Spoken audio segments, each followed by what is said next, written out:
You know, some chiropractors would tell you that's really bad to do.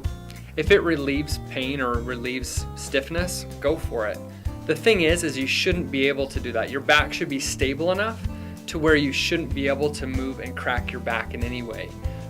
So if you can do that, that just tells me you've got some instability issues. We probably need to induce some exercise to help strengthen the muscles around the joint so that they're not popping all the time.